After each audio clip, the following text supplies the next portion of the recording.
bring this all into perspective with Amit Kumar Gupta, founder of Fintrekk Capital, who's joining us this morning. Thank you so much for your time. Amit, just help us understand, of course, first, this, the statement that came from Treasury Secretary Scott Bessent this morning that India has been allowed to use his term a 30-day waiver to buy Russian oil. Good news overall for energy markets and the supply of critical fuel here in India, but also good news for Reliance Industries and the oil marketing companies, isn't it? Yeah, hi Kartik, good morning. Thank you for having me. Yes, I think that sort of takes away a little bit of a fear that what will happen if the war is prolonged beyond 30 days. So India can stock up, Reliance can stock up, and given the sharp hike in the oil prices and the refining cracks that has sort of led to a decline in the auto fuel margins, it should help all the OMCs and the manufacturers like Reliance. So overall, I think a good positive, and also we are sort of into a state election season where five states are going into the elections. So that also takes away, any political compulsion to increase excise duty, etc., in the near term at least. So that is the news really coming in as far as India's oil supplies go. But then there is also this sort of fear as far as the price of oil is concerned. So yesterday the Brent had hit a high of about 5% from the previous day's close, closing about $85 a barrel. But this morning again we've seen some correction in global oil prices. Now, despite Russian oil sort of opening up once again for India, are oil marketing companies still going to worry a little bit, given that overall globally the oil prices have risen considerably in the last 6 days or so, and the deep discounts that Russia used to offer are unlikely to come our way? So firstly, I think both oil and gas are a bit of a problem at this point of time. Obviously, the war has hurled the whole sector into sort of a crisis mode as attacks from both the sides have escalated. So I'm not worried just about the crude. It's a worry on the gas side as well. As far as the crude is concerned, I think even US does not want higher oil prices. So if you look at the commentary which is coming from the White House, from Trump specifically, the intention is that this crisis should not be escalated and the oil price remains within the limits. In any case, most of the exporters are hedged for at least 3 to 6 months ahead. So it should not be that much of a problem until unless crude stays above 85 $90 for a very, very sustainable period for at least 2 to 3 months. So it's a kind of a short-term jolt where if the things get resolved, we'll have the lower crude prices again. So it's not that much of a worry as of today. Not that much of a worry today, but of course, BPCL, IOCL, HPCL pretty much all reacting negatively to the spike in crude oil prices. Meanwhile, talk to us about the gas story. Is it pretty much, the same theory when it comes to gas? Because India has been dependent on Qatar for its gas supply, and now we are seeing that Petronet LNG has sort of, invoked force majeure. So is that something which is likely to hurt India's gas supply? Because GAIL is also reportedly cutting down on its gas supply. So is this story, the gas story, also likely to linger on for some time? Yeah, I think it's a little bit of a larger worry than the oil because of the supply from the landmark Ras Laffan LNG liquefaction plant of the Qatar Energy that is now under force majeure. And what we have seen is that spot LNG and diesel cracks, they've also doubled in the last week from about $25 to 30 to 40 dollars per barrel. So insurance coverage again is affected. Freight rates have also jumped, and almost 50% of the imports are impacted. That's why you see the companies like GAIL and Gujarat Gas, they've informed their industrial customers to cut down on the supply and do not exceed the limits. So I think the once things get resolved, then also it will take probably another 2 to 3 weeks for the supply to be normalized because there are some damages to the pipelines, etc. So once that is done, then we can have a more better idea how much it is impacted. But in the short term, I think all the LNG utilization will fall at least by 30-40%, especially if the Qatar disruptions last for more than a month. Right, and of course, there were also, some action on Twitter yesterday on, in fact, X as it's called now, Amit, where Amitabh Kant, the former Sherpa of G20 and the former CEO of Niti Aayog also really pushing and making a case for India to switch over to alternate energy, electric energy, renewable energy. Is this really a time for that rethink? And is that something that India can quickly scale up? I understand that maybe the immediate few weeks, few months may not be the schedule, but is this sort of, conflict in West Asia a clear signal for India to actually reduce its dependence on, on global supplies for energy and really build its own solar farms, wind farms, and how long and how much investments before that can become a reality? And what does that really mean for companies which are in the business of clean energy? So, the clean energy, changing from oils to clean energy, that process has been on for quite some few years. We already are reaching close to 200 gigawatt target. And we are making steady progress on that year on year. So I don't think that that's an issue that has been in the work. But what these kind of incidents actually tell us that we should actually accelerate that process of going green, have more dependence upon solar, wind, nuclear even. So there have been signs in nuclear. You have this Shanti bill now passed on, which would accelerate the nuclear reactor constructions. Both in wind and solar, we are seeing a lot of action happening on the ground in the last few years. But these kind of incidents, put a sort of a nail in the coffin that we should actually accelerate at 2x, 3x speed of what is currently happening. Because, currently we have 30 days of supply. If this war goes on for long, we'll have imports from Russia, etc. But it's always a hanging sword on India's CAD and India's imports happening. Absolutely, and of course, the depreciating rupee not really adding, any help to the affairs globally. But again, we saw RBI very aggressively trying to contain the depreciation of the rupee. Meanwhile, I want to shift focus now to InterGlobe Aviation again, with flight schedules in, disrupted. Indian aviation companies really disrupted with the tensions in West Asia. What is your view on InterGlobe? Because this stock also, if I'm not mistaken, has tanked give or take about 10% over the last 5 or 6 trading sessions. We saw a little bit of a rise yesterday, but then again in trade this morning, IndiGo is down about 2.5% or so.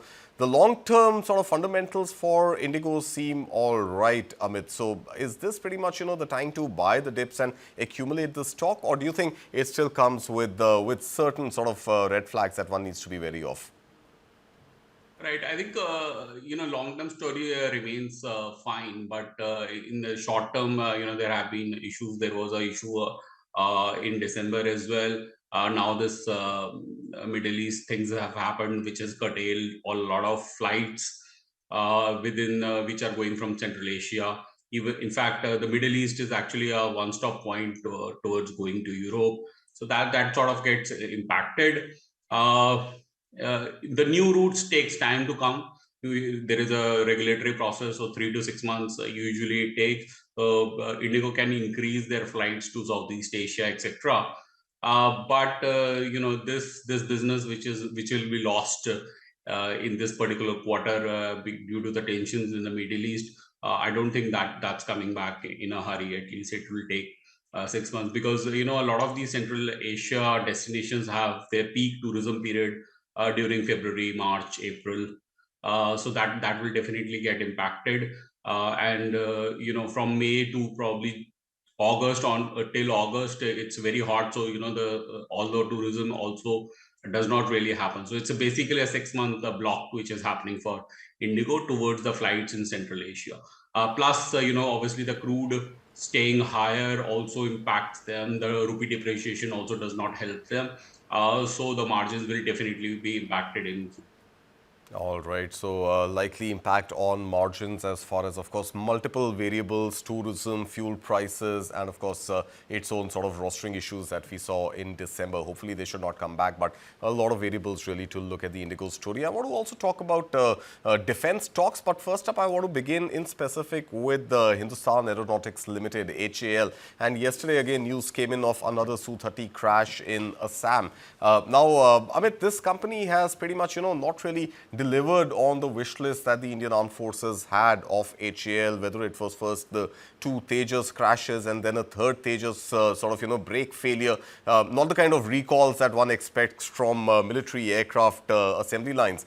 And yesterday again, a Su-30 Mk1 reportedly built by HAL crashed in Assam. Overall, HAL has not really had a sailing year, so to speak, all of last year and even into 2026.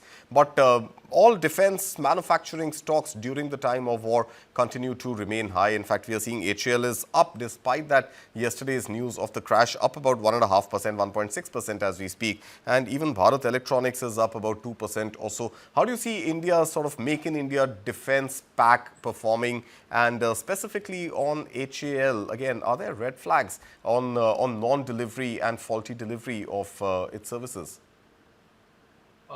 So as a disclosure, we don't have any positions in HAL or BEL. Neither we have a coverage on these stocks as of now. We are on the outlook of initiating some positions in defense, but I think we are still 3 to 6 months away from that.